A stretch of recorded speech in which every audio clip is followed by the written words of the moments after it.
Halo, Assalamualaikum warahmatullahi wabarakatuh. Om Swastiastu, Namo Buddhaya, salam kebajikan, Shalom, salam sejahtera untuk kita semua. Kami dari kelompok 4 yang beranggotakan Esmeralda Clarissa Wila, Eva Sintia, dan Feby Aryani Asfianti Dewi akan mendemonstrasikan tugas ruang kolaborasi yaitu LK 2.5 pada mata kuliah pembelajaran sosial emosional. Adapun instruksi yang ada di LMS terdapat 4 poin. Yang pertama yaitu mencatat hal penting yang muncul di pikiran Anda pertama kali saat menonton atau teringat pada film Laskar Pelangi.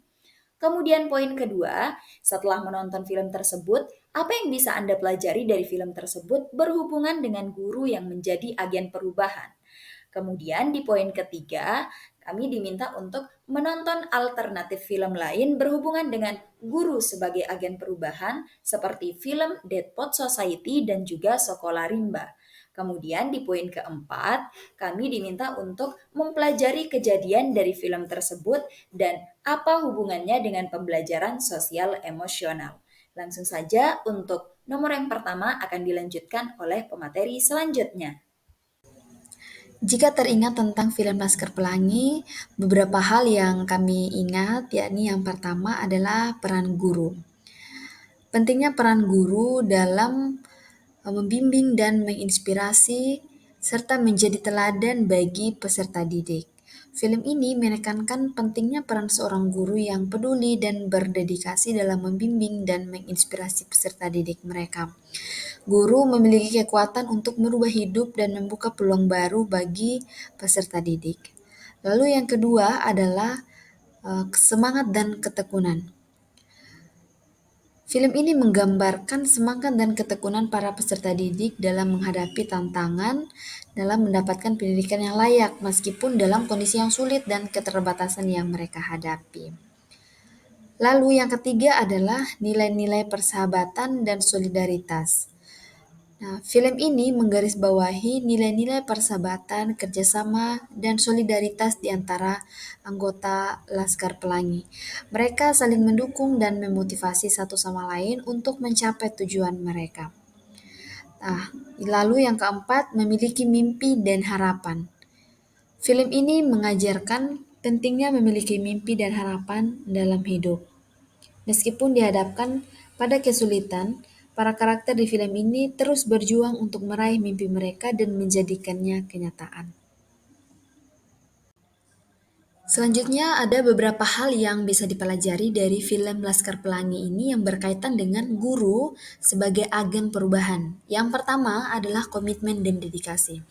Nah, guru-guru di film Laskar Pelangi ini menunjukkan komitmen dan dedikasi yang tinggi terhadap pendidikan dan perkembangan peserta didik mereka. Nah, mereka rela berjuang meskipun menghadapi berbagai tantangan. Yang kedua adalah inovasi dan kreativitas.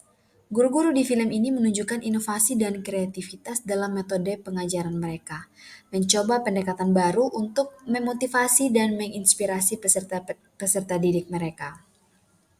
Lalu yang ketiga adalah pemberdayaan peserta didik. Nah, di film ini guru-guru juga memberdayakan peserta didik untuk percaya pada potensi diri mereka sendiri, mendorong mereka untuk bermimpi besar dan berusaha keras untuk meraih impian mereka. Selanjutnya yang keempat, membangun hubungan yang baik. Nah, guru-guru di film Laskar Pelangi ini membangun hubungan yang kuat dengan peserta didik mereka, menjadi sosok yang dapat dipercaya, didengarkan, dan dijadikan teladan. Lalu yang terakhir adalah perjuangan melawan ketidakadilan. Guru-guru di film ini juga menunjukkan semangat perjuangan melawan ketidakadilan dalam dunia pendidikan, berjuang agar setiap anak memiliki kesempatan yang sama untuk mendapatkan pendidikan berkualitas. Nah, sehingga dapat disimpulkan, guru bukan hanya sebagai pengajar, tetapi juga sebagai agen perubahan yang memiliki peran penting dalam membentuk masa depan generasi muda melalui pendidikan yang bermakna dan inspiratif. Sementara untuk referensi film lain, film yang pertama yaitu Dead Poet Society. Film ini menceritakan kisah seorang guru bahasa Inggris yang menginspirasi peserta didik melalui puisi. John Keating, yang merupakan seorang guru bahasa Inggris, mengajak para peserta didik untuk mengikuti pembelajaran lebih bermakna dengan menggunakan cara mengajar yang unik dan variatif. Kegiatan pembelajaran yang terlihat pada film ini berupa pembelajaran yang memperhatikan kebutuhan peserta didik, meminta peserta didik membuat puisi sebaik yang mereka bisa melalui kegiatan di luar kelas maupun di dalam kelas. Strategi pembelajaran yang dilakukan Pak Keting rupanya membuat peserta didik gemar dalam mengikuti pembelajaran. Hal ini karena mereka merasa dipahami dan dipenuhi kebutuhan belajarnya. Kemudian untuk referensi film kedua yaitu film Sekolah Rimba. Film Sekolah Rimba bercerita tentang seorang guru yang mengajar di sebuah desa terpencil. Guru tersebut berusaha untuk membantu anak-anak di desa itu mendapatkan pendidikan yang layak. Meskipun terkendala oleh kondisi alam yang sulit, ia menggunakan metode yang kreatif dan menghadapi tantangan yang muncul dengan tekad yang kuat. Baik, selanjutnya, hal apa yang bisa dipelajari dari kejadian atau dari kedua film tersebut, serta hubungannya dengan pembelajaran sosial emosional? Dari kedua film tersebut, Dead Poet Society dan juga Sekolah Rimba, kami belajar banyak hal terkait dengan pembelajaran sosial emosional. Di antaranya, pentingnya pendekatan personal dan empati dalam hubungan antara guru dengan peserta didik, guru dengan orang tua, maupun peserta didik dengan orang tua. Akhir kata, kami dari kelompok 4 mengucapkan terima kasih, semoga bermanfaat, dan sampai jumpa. Bye-bye.